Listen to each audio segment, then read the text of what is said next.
My name's Brad Goreski. I'm a celebrity stylist based in Los Angeles. For those of you who don't know what a stylist is, I dress celebrities for anything they may need me for. It could be anything from the Golden Globes to a movie premiere, an international film festival, a red carpet event, love this dress, or another movie premiere. This recently just happened. You can never go wrong with vintage Alaya. Or it could be something just as simple as helping your client get some outfits together for meetings in New York City, which I helped Jessica Alba with last week. And I will be talking about the power of the red carpet and also the power of street style. I also dress talent for talk shows and the airport. And the airport.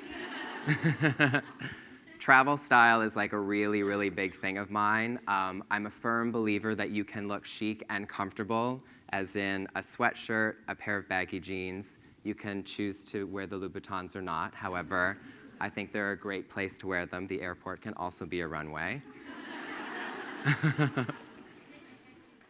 Okay, so basically, what I wanted to kind of present to you today is an inside look into my mind. So when I'm working with a client, it is my job to make sure that I'm reflecting their own personal style while still pushing them in different directions. It's a very, very delicate balance because you always want your client to make an impact on the red carpet and be on the best dress list, but you also want them to look like themselves.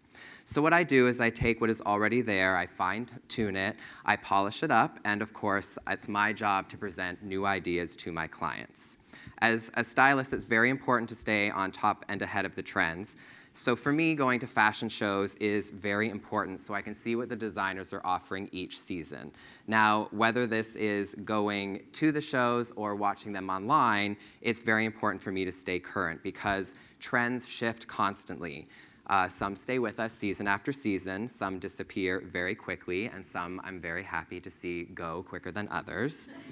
But whether I'm seeing a show in person or online, I begin to pull together in my mind what the new trends are and which ones will work for each one of my clients. I try to make, for each one of my clients, it a very individual experience. So I'm not necessarily, whenever I pull a rack for Jessica, that rack quickly disappears after her fitting, and we re-pull if I have a fitting with Demi or Minka. So everything is very well edited and very well curated, and it drives my assistants crazy. So I'm thinking about the events that they have coming up, where I can place the look, and as you all know, the impact of celebrity style and the choices they make on and off the red carpet is very, very, very huge. So I'm always looking for new ways to dress my clients. I do love a good gown moment. We all get crazy when there's racks of gowns in the studio, but sometimes the red carpet can just turn into a sea of dresses, good and bad. It is nice to mix it up, and I feel in the past few seasons, especially this current one, designers are challenging us to think of formal wear in different ways, such as this Oscar de la Renta look from the Spring 2013 collection. I just thought, when I saw this walk down the runway, what a fresh perspective this is on evening dressing. Cute shorts, a corseted top with peplum, and gorgeous embellishment. Oscar never really gets it wrong, ladies. If you're looking for a dress for an event, you can never go wrong with Oscar de la Renta either if you don't want to do backless Alaya. This is from the Raf Simons first collection for Dior Couture, which I thought he presented so many interesting ways to do evening wear. I love the mixture of the menswear elements with this brightly colored gown, beautiful corseting, little illusion panel. To me, this is just extremely modern and chic and still staying within the aesthetic of the House of Dior. Lastly, this is Monique Louier. I loved the idea of cigarette pants, again with a corseted top and peplum. Prints have been really, really huge the past few seasons, and I think that this is a really elegant way to wear print on print in the evening. So black and white was a huge trend as well in the spring-summer 2013 collections. It was seen all over the runways in New York, Paris, Milan, and London. There is also a continuation of 1990s minimalism. Take, for instance, this Narciso Rodriguez look. Actually, these are two looks. This is two looks that my clients have worn. Jessica is a huge fan of Narciso, and this is Rashida Jones wearing Narciso Rodriguez at the MTV Music Awards. Here is one of my favorite looks from the Narciso collection. Now, I just wanted to explain to you, because people often say to me, do your clients rent the clothes? Are they on loan? How does it happen? So this is how it happens. I see this, when I saw this look walk down the runway, I thought it was absolutely perfect for Jessica. She had an event coming up for the Environmental Media Awards, and she wanted to wear something that was chic and elegant, but not necessarily a dress. So as soon as I saw this, I called Narciso's PR. We deal with PR people. You have to be on very good basis with them, because if they don't like you, they won't send you anything. I called Narciso's PR.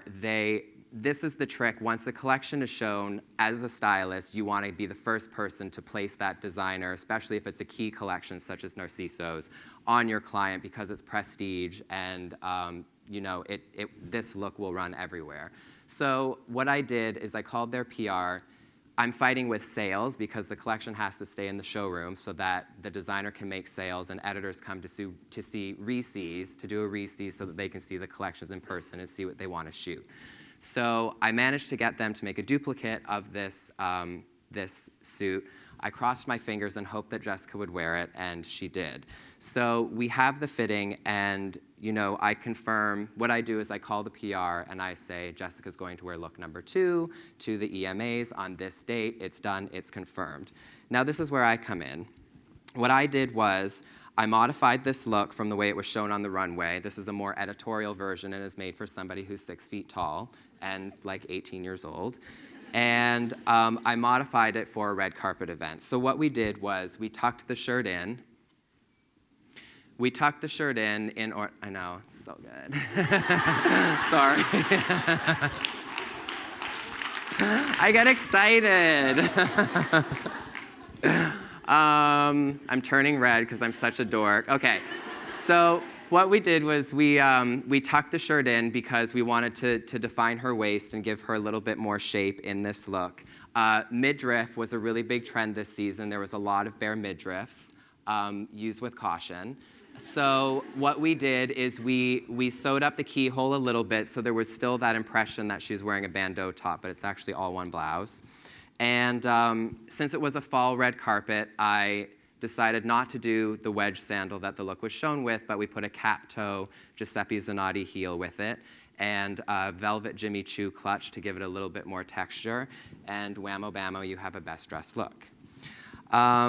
So the red carpet does not only serve to fulfill the fantasy for the reader, but it's also a reality of how they can incorporate elements of style into their own life.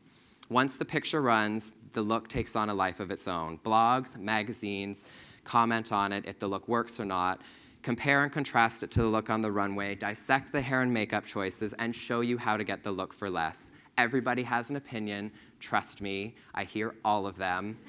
Shopping malls, grocery stores, everywhere. People wanted to talk to me, which I love, especially if it's a glowing review. But people look to celebrities for clues as to what is new, on trend, and cool. Street style is also a very powerful way to express a client's style and the latest trends. What celebrities are wearing on the streets become how-to guides or different ways to approach daytime dressing. In some ways, I think it's more powerful because it provides inspiration for looks that people can wear on a daily basis. Whether it is for a day shopping with girlfriends or traveling, celebrity street style is followed very closely. I cannot tell you how many emails I get on a daily basis asking me what jeans my clients are wearing. I think I spend at least 15% of my time answering that question, because what we put on celebrities, and I don't dress them, I don't want you to get me wrong, I do not dress them all in their daily lives, but I do help them on occasion. And the impact that these looks have, because they are broken down for you in the magazines to pick the pieces out that you like and to provide inspiration for how you are going to, continue dressing. And so I have an example here. Well, this is one of my favorite looks I did with Demi Moore for a press day. We took a pair of Levi's, and I put my spin on it. This is actually an Oscar de la Renta jacket that was beaded and had feather cuffs with a silk cami and a pair of rose gold Brian Atwood platform pumps. Now, when we put this look together, Demi Moore is probably one of the only people who could rock this at 10 o'clock in the morning and make it look easy and effortless. But to me, this is the fantasy of fashion brought from the runway into reality. I don't look at this shot like every other day, in case you were wondering. I actually do. But here we go. This is an example. I took this from, there are so many blogs out there. This is from Fab Sugar, and this is a look I put Demi Moore in for the Sundance Film Festival. And when you're dressing somebody for a film festival such as Sundance, you have to take many things into consideration. Number one, it's freezing cold. Number two, it's a casual film festival, so really showing up in a gown is not the greatest look. So this was for press day, and what I really wanted to do was reflect her personal style. And this, to me, has elements of, and I was inspired by Rick Owens. It's a suede legging, a really long, oversized cardigan, a cute little bomber jacket with a collar, these great Giuseppe Zanotti lace-up high-heel hiking boots, use with discretion. I don't know if I advise wearing these in the ice, but this makes a really good outfit. And what the blogs do is they take these looks and they've dissected these down into every single element so that you at home know what goes into the look and you can make this happen for yourself at any price point. And I'm actually usually very surprised at the looks that people pull and the impact that it can have, because I actually see people dressed in outfits, and people have come up to me and been like, oh my God, I saw Minka Kelly wearing this going to the grocery store, and look, and I'm like, I recognize it. So I'm always surprised to see what the blogs and magazines are going to pick up on. When I'm in a fitting and putting looks like these together with my client, I'm not necessarily thinking about whether it's something that's going to be a hit or miss. I'm thinking about my client's comfort, if the look is appropriate for the event, and if the pieces all fit together to make a strong overall look.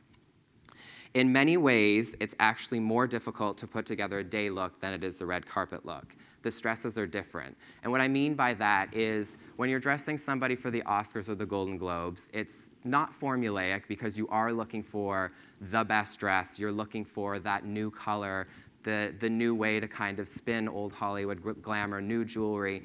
But when you're doing a day look, putting separates together in pieces that will reflect who your client is and also make a statement is a lot of work, but it's actually something I really, really enjoy doing. So the stresses are different, and it's just about finding that perfect balance.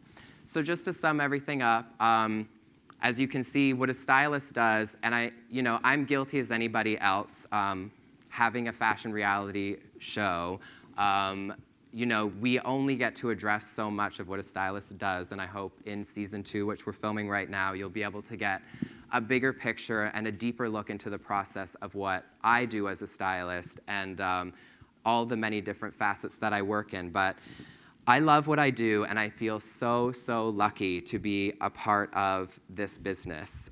If any of the work that I do has had the slightest impact on the fashion world, or has influenced the way that people dress in their daily lives, then I feel like I've done a really good job, and my mom will be proud.